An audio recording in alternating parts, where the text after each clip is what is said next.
अब्दुल को तो टाइट कर दिया, मगर उसके चक्कर में आपके घर का प्रकाश, आपके घर का आयुष बर्बाद हो रहा है।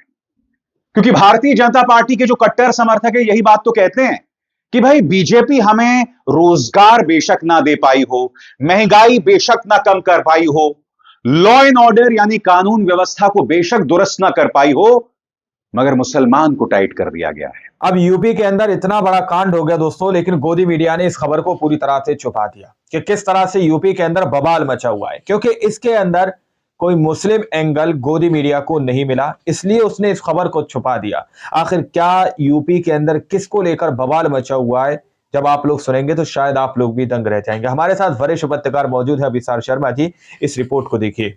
अब्दुल को तो टाइट कर दिया, मगर उसके चक्कर में आपके घर का प्रकाश, आपके घर का आयुष बर्बाद हो रहा है। क्योंकि भारतीय जनता पार्टी के जो कट्टर समर्थक है यही बात तो कहते हैं कि भाई बीजेपी हमें रोजगार बेशक ना दे पाई हो, महंगाई बेशक ना कम कर पाई हो, लॉ एंड ऑर्डर यानी कानून व्यवस्था को बेशक दुरुस्त ना कर पाई हो, मगर मुसलमान को टाइट कर दिया गया है। मगर उसके चक्कर में हमारे जो हिंदू बच्चे हैं वो किस तरह से बर्बाद हो रहे हैं ना, यह रिपोर्ट उसकी ताजा मिसाल है। खबर क्या मैं आपको बताता हूं। इंस्टाग्राम में नासिर पठान के नाम से एक खबर आती है कि हम कुंभ मेले में बॉम्ब ब्लास्ट करवाएंगे।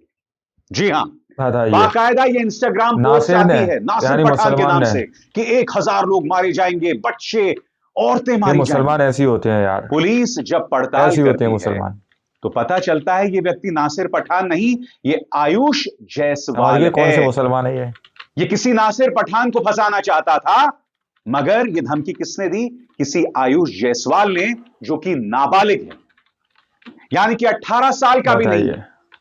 इसका क्या अर्थ हुआ दोस्तों?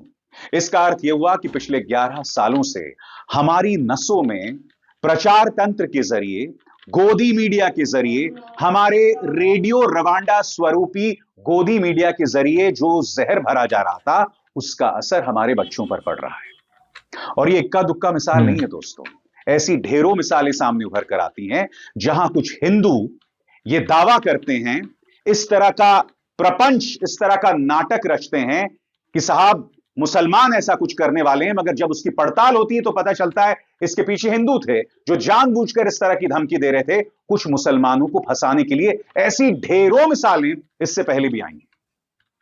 मैं क्या कहना चाहता हूं दोस्तों, क्या इस नफरत के चलते आप अपने बच्चों को बर्बाद होते देना चाहेंगे? बिल्कुल नहीं।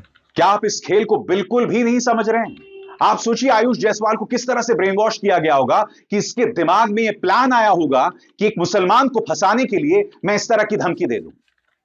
पुलिस पहुंचती है और पूर्णिया में दूध का दूध और पानी का पानी हो जाता है, क्योंकि आयुष जायसवाल जो है वो पूर्णिया का रहने वाला है। मैं फिर आपसे सवाल पूछता हूं, अब्दुल को टाइट करने के चक्कर में या मुसलमानों पर अंकुश लगाने के चक्कर में बर्बाद कौन हो रहा है? बताइए, कौन बर्बाद हो रहा है? यह है भारतीय जनता पार्टी के विधायक नंद किशोर गुर्जर। ये वो व्यक्ति हैं जो अक्सर विवादित बयान देते रहते हैं। ये वो व्यक्ति हैं जिन्होंने किसानों का अपमान किया था जब 2020-21 में वो लोग आंदोलन कर रहे थे। अब इनका बयान सुनिए। ये कह रहे हैं कि उत्तर प्रदेश में बड़े पैमाने पर गाय कट रही है और ये सब हो रहा है योगी राज के दौरान। वो ये भी कहते हैं कि मुझे मारने की भी तैयारी हो रही है। यानी कि याद कीजिएगा इस साल की शुरुआत में क्या हुआ था। पहले ही दिन एक जिम ओनर शाहिदीन को गोकशी के आरोप में मौत के घाट उतार दिया गया था। शाहिदीन के छोटे छोटे बच्चे थे, उसका एक परिवार था, उसे मौत के घाट उतार दिया गया था। मैं एक बात स्पष्ट कर दूं, अगर वो गोकशी में लगा था, अगर वो गौ तस्कर था, तो कानून के हिसाब से उसे सजा मिलनी चाहिए थी, मगर उसे मौत के घाट उतार दिया गया। अब भाजपा विधायक क्या कह रहे हैं कि उत्तर प्रदेश राज्य में खुलेआम गाय कट रही है। यह उनका दावा है, यह उनका आरोप है, मेरा नहीं है। सुनिए वो क्या कह रहे हैं। गाय काटने की हिम्मत नहीं होती थी, आज हम दुखी हैं। हमारी सरकार में प्रतिदिन 50,000 गाय कट रही हैं, सारी गाय साफ कर दी गई। ये अधिकारी गाय का पैसा खा रहे हैं, इसका मतलब ये है सब लूट मची है, चारों तरफ लूट मची है। मुख्यमंत्री जी तक बात पहुंचे और इस सबके मुखिया चीफ सेक्रेटरी हैं, जो कमिश्नर बार बार आपसे नहीं कहते चिल्ला के, चीफ सेक्रेटरी साहब बैठे हैं, ऐसे 300 विधायक घूमते हैं। वो हमारी हत्या करा दें, इतनी ताकत है उनपे। भाई हमारी हत्या भी करा सकते हैं आज जो मैं बोल रहा हूं इस बात पे, उसकी बात बाद में करूंगा, उसकी तैयारी भी कर चुके हैं। वो अपराधी 3 दिन में पकड़वा भी दूंगा मैं। अभी मैं उस पर लगाऊं ठंडे दिमाग से। 25 पिस्टलें 9mm की खरीदी जा चुकी हैं, बड़ी बात कह रहा हूं मैं, लेकिन ये बात बाद में करेंगे। फिलहाल हमारी आज की बात यह है कि भ्रष्टाचार प्रमाणित हुआ है, गाय कट रही है, ये बेचारा गरीब आदमी के बच्चे को बंद किया गया।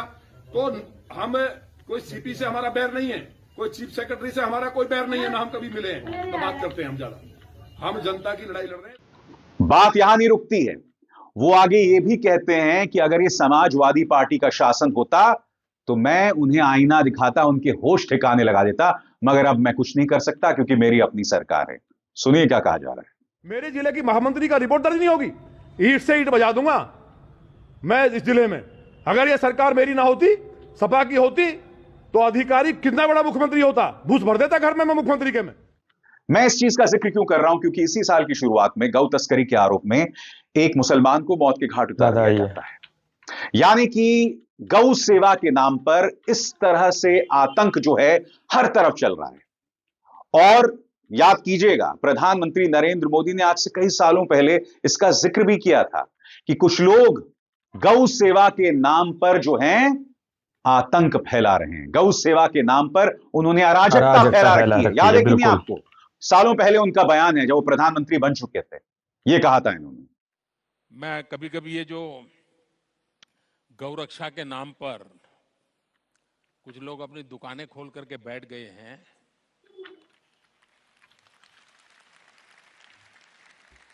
मुझे इतना गुस्सा आता है। गौ भक्त अलग है, गौ सेवक अलग है। मैंने देखा है कि कुछ लोग जो पूरी रात एंटी सोशल एक्टिविटी करते हैं, कुछ लोग, लेकिन दिन में गौ रक्षक का चोला पहन लेते हैं।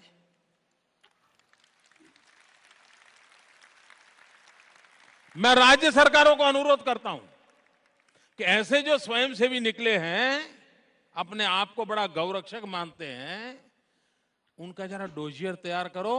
70-80% ऐसे निकलेंगे जो ऐसे गोरख धंधे करते हैं जो समाज स्वीकार नहीं करता है, लेकिन अपनी उस बुराइयों को से बचने के लिए ये गौरक्षा का चोला पहन करके निकलते हैं। ये है सच्चाई जो मोदी जी पहले बोलते थे और कर नहीं ना। गौ सेवा के नाम पर दूसरे नागरिकों पर आतंक जो है वो मचाओ, उन्हें डराओ धमकाओ, देश में एक माहौल बनाओ कि हिंदू खतरे में है। मगर हिंदू बच्चे के साथ क्या हो रहा है? आयुष जायसवाल इसकी ताजा मिसाल है। उसकी नसों में इस कदर नफरत भर दी गई है कि आपके सामने मिसाल है। वो इस तरह की हरकत करने से भी बाज नहीं आ रहा है। बताइए। मैं फिर आपसे पूछना चाहता हूं, क्या इससे हिंदुओं का उद्धार हो रहा है? क्या इससे हमारे धर्म का रुतबा बढ़ रहा है? यह सवाल आपसे है, यह मेरा सवाल भी नहीं है, यह सवाल आप खुद से पूछिए। बिल्कुल, क्योंकि वो लोग तो वोट हासिल करना चाहते हैं, उनका मकसद है वोट हासिल करना, और वो हर कीमत पर वोट हासिल कर रहे हैं। वो बार बार हमारी बुद्धिमत्ता को चुनौती दे रहे हैं। ये शख्स याद है कि रमेश बिधूड़ी, ये व्यक्ति दिल्ली की मुख्यमंत्री आतिशी मरलेना को चुनौती दे रहे हैं। उनके खिलाफ ये भाजपा के कैंडिडेट हैं। याद कीजिएगा, इन्होंने पहले प्रियंका गांधी वाड्रा के बारे में कहा था कि मैं दिल्ली की सड़कें प्रियंका गांधी वाड्रा की गालों जैसे बना दूंगा, और अब इन्होंने कहा है कि आतिशी मरलेना ने अपने बाप को बदल दिया है या अपना बाप बदल लिया है। सुनिए उन्होंने आतिशी के बारे में क्या कहा। अरे ये मारलीना, ये तो सिंह बन गई भैया, चेहरा ही नाम बदल दिया। केजरीवाल ने बच्चों की कसम खाई थी, भ्रष्टाचारी कांग्रेस के साथ नहीं जाऊंगा। मारलीना ने बाप बदल दिया, पहले मारलीना थी अब सिंह हो गई। ये इनका चरित्र है।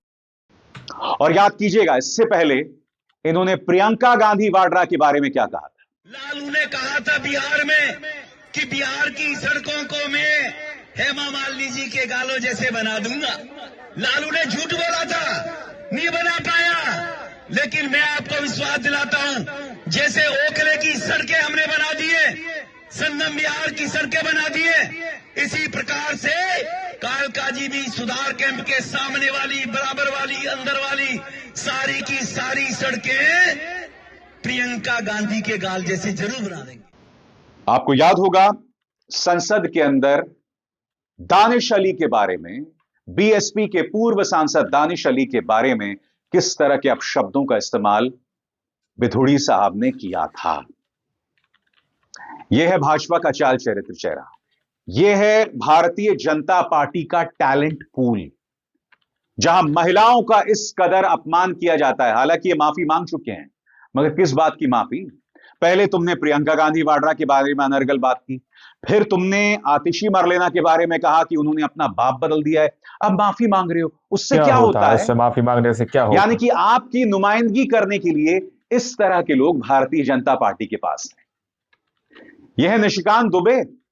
इन्होंने 2 महिला नेताओं को, दीपिका पांडे सिंह जो कि कांग्रेस की नेता थी और महुआ मोइत्रा जो कि टीएमसी की सांसद हैं, उन्हें नगर वधू बताया था। नगर वधू का मतलब जानते हैं ना? जानते हैं ना नगर वधू का क्या मतलब है? और यह निशिकांत दुबे भारतीय जनता पार्टी के जितने भी डिबेट्स होते हैं लोकसभा के अंदर, उनकी शुरुआत करता है। यह व्यक्ति संसद के अंदर अक्सर झूठ बोलता रहता है। यह है भारतीय जनता पार्टी। दोस्तों, आप लोगों ने इस वीडियो को शुरू से आखिर तक देखा। वीडियो के अंदर साफ तौर पर बात की गई है कि किस तरह से महाकुंभ मेले को उड़ाने की धमकी दी जाती है एक मुस्लिम नाम से। इस तरह से ये पहली बार हुआ है, कई बार इस तरह का देखा गया है कि एक मुस्लिम नाम से जो है किसी हिंदू सभा को या किसी हिंदू यात्रा को या किसी हिंदू मेले को धमकी दी जाती है। कई दफे इस तरह से हमारी यूपी पुलिस ने पर्दाफाश किया है, लेकिन इसके पीछे की मंशा क्या है? क्यों आखिर इस तरह से बार बार मुसलमानों को टारगेट करके मुसलमानों का नाम रखकर इस तरह से किया जाता है? दोस्तों, आप लोगों को पता है कि किस तरह से यूपी के अंदर बहुत सारी ऐसी खबरें सामने निकल कर आती है जहां पर जो है गौ माता के नाम पर सीधे तौर पर किसी को लिंच कर दिया जाता है। अब यहां पर सीधे तौर पर यह खुलासा किया जा रहा है। दोस्तों, तो ये तस्वीरें इस वक्त बहुत कुछ बयां कर रही हैं, लेकिन गोदी मीडिया इन खबरों को आप लोगों तक नहीं पहुंचा रहा। गोदी मीडिया इस पर डिबेट्स करने के लिए राजी नहीं है। गोदी मीडिया ये खबरें इसलिए नहीं पहुंचा रहा क्योंकि इसके अंदर कोई मुस्लिम एंगल नहीं है, इसलिए उसने इस खबर को छुपा दिया है। लेकिन आप लोग इस खबर को मत छुपाइएगा, आप लोग इस खबर को शेयर कीजिएगा, वीडियो को शेयर कीजिएगा, वीडियो को लाइक कीजिएगा और लोगों को दिखाइएगा कि किस तरह से आज नफरत अपने चरम पर है। फिलहाल इस वीडियो में इतना ही। बाकी आप लोग अपनी राय कमेंट सेक्शन में जरूर दीजिएगा। मिलते हैं अगली वीडियो में, जब तक के लिए जय हिंद, जय भारत।